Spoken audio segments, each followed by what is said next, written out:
gowi wa yansha'u nashi'ul fityani fina ala ma kana awwadahu abuhu wa ma dana al-fata bihjan walakin yu'awwiduhu at-tadayyun aqrabuhu o wi wo paykunno ko konko mawnay ko mawnata e nder mum ko wowtina kon awa haray paykun hawtata ko tun jilo ukko e dina so tawi kun hollaka ko so tawi woni kun hollama hande kadi noon kun jokka ɗum ɗon kun ñentina ɗum ɗon ndaare tum pay kun mawnu kun e nder galle ka qur'ana jangete ka juulete ka fi dina jokkete ka jokka pay kun ko heewi ko ngayehi kun figira wano salligagol wano juulugol wano noddingol pay kun kadi mawnu kun kañum kadi ka tawata ko gimi e jimbe ɗum kadi ayi ko werta poti ko ekkitoɗon piigol jimbe on awa haray ɗum fof ko wattugol yiili e mum awa haray kañum kadi ne'oɓe ɓen haray kañum kadi koyo taw hara ko ɓe yamirta kon pay koye waɗu hara kamɓe kadi ko ɗum tigi woni ko ɓe waɗata misal wiya pay kun kutta kun fimuta no an kadi a fimatagoy wiya pay kun wata kun fenu tawa an kadi a fenatagoy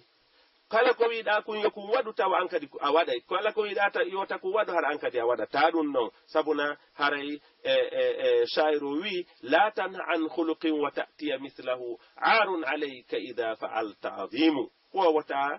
wata haɗu hunde an tigi waɗande sabuna sa waɗinda ɗum haray hino hersini awa haray kadi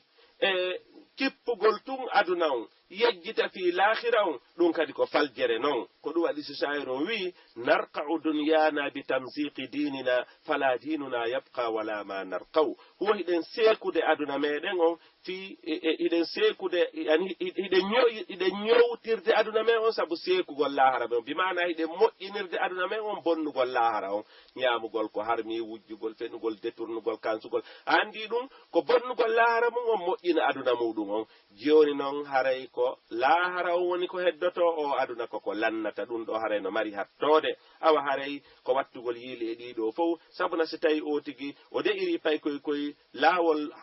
ngol sariya o wingol haray no tijjande ɓe kelɗinde ɓe moƴƴi amma so tawi oti wopiti laawol ngol haray hawnaki kadi nde ko o tigi ko faala ko nde o ronkata heɓude hiɗen tori Allah subhanahu wa ta'ala o yo Allah arsuku en jokkugol laawol sellugol ngol fi heɓugol durriyaji moƴƴuɗi hiɗen tori Allah subhanahu wa ta'ala on dendagal durriyaji men dendagal durriyaji julɓe ɓen yotti hiɗen tori Allah subhanahu wa ta'ala yo Allah waɗi ɓe durriyaji kelɗuɗi durriyaji gollayɗi ko welata Allah subhanahu wa ta'ala o woɗɗitotoɓe yeddugol Allah subhanahu wa ta'ala on hiɗen tori Allah yo Allah jokkiɓe ko iɗi o yarli yo tuttinɓe beere e cigarette e drogue tentini noon kadi kalannode hitande ɗo haray hiɗen andintina haray wigol ko 24 ko 31 haray ɗum ɗo fof